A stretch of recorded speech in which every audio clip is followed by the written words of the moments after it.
Assalamualaikum warahmatullahi wabarakatuh. Alhamdulillahirabbil alamin.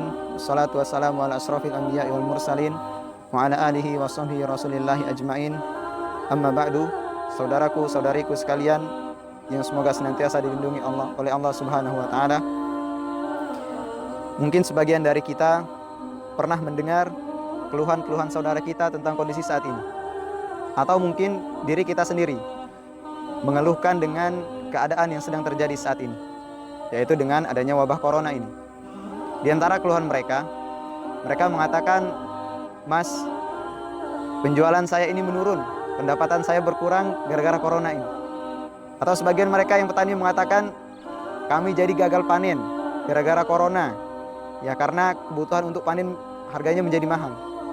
Atau bagi para yang sedang menempuh pendidikan, mereka merasakan terhambatnya pendidikan mereka karena wabah corona ini. Maka ketahuilah saudara dan saudariku sekalian, Allah mengingatkan kepada kita di dalam Al-Quran bagaimana kita menyikapi hal ini. Allah mengatakan di dalam Al-Quran surat Al-Baqarah ayat 155. Allah mengatakan, "Walanabluwannakum bisyai'in minal khaufi wal ju'i wa naqsim minal amwali wal anfusi was samarat wa basyiris sabirin."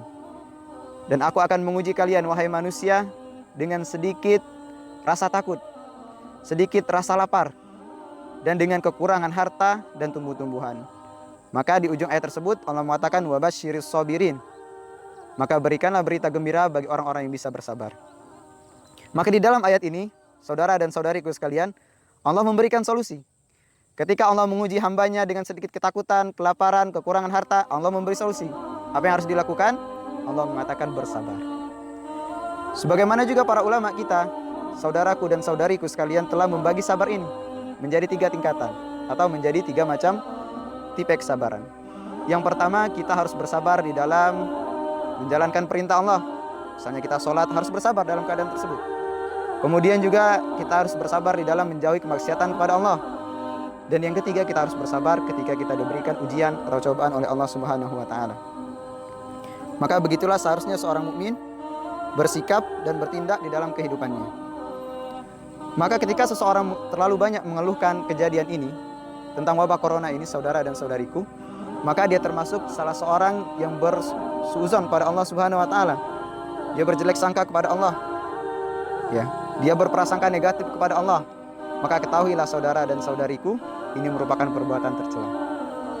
Jangankan kepada Allah, sesama manusia saja, ketika kita berprasangka negatif, ketika kita bersuuzon kepada dia, maka termasuk sesuatu yang tercela. Maka terlebih lagi kalau hal tersebut kita lakukan kepada Allah.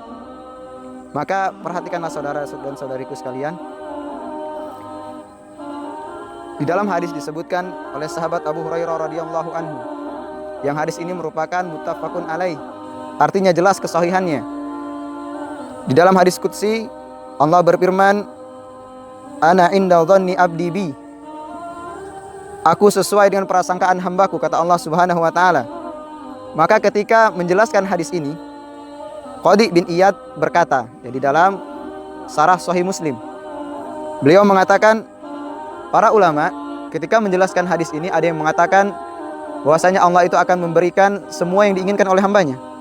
Kalau hambanya meminta ampunan, Allah berikan ampunan. Kalau hambanya meminta rizki, Allah berikan rizki. Allah akan berikan pertolongan. Sebagian ulama yang lain menafsirkan bahwasanya di dalam hadis ini menunjukkan bahwasanya kita harus berharap dan meminta ampunan pada Allah Subhanahu wa taala. Maka semuanya benar, ya. Kemudian juga Allah Subhanahu wa taala telah memberikan kepada kita suatu janji. Ya, Allah mengatakan, "Wa idza sa'alaka ibadi anni fa inni qarib ujibu da'watad da'i idza da'an falyastajibu li wal yu'minu bi la'allahum yarshudun." Maka Allah mengatakan, apabila hamba-hambaku bertanya, maka katakanlah sesungguhnya aku adalah dekat dan aku mengabulkan permohonan orang-orang yang meminta kepadaku. Maka apa kata Allah? Penuhilah perintah-perintahku dan kalian harus beriman kepadaku, kata Allah Subhanahu wa taala. Sebagaimana yang telah kita sebutkan sebelumnya bahwasanya berprasangka jelek kepada Allah merupakan sesuatu yang tercela. Ini juga disampaikan oleh sahabat Jabir, ya, Ketika itu beliau berada di sisi Rasulullah SAW 3 hari sebelum kematiannya. Rasulullah SAW bersabda, "La yamutanna ahadukum illa wa huwa yuhsinu billahi dhanna." Janganlah salah seorang di antara kalian meninggal dunia dalam keadaan dia berprasangka buruk kepada Allah Subhanahu wa taala. Maka nasihat yang agung ini, saudara dan saudariku, hendaknya kita perhatikan. Hendaknya di dalam semua lini kehidupan kita, kita berprasangka baik kepada Allah Subhanahu wa taala.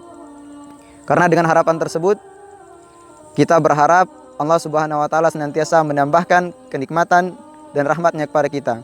Semoga senantiasa Allah Subhanahu wa taala menjaga saya dan saudara dan saudariku sekalian. Assalamualaikum warahmatullahi wabarakatuh.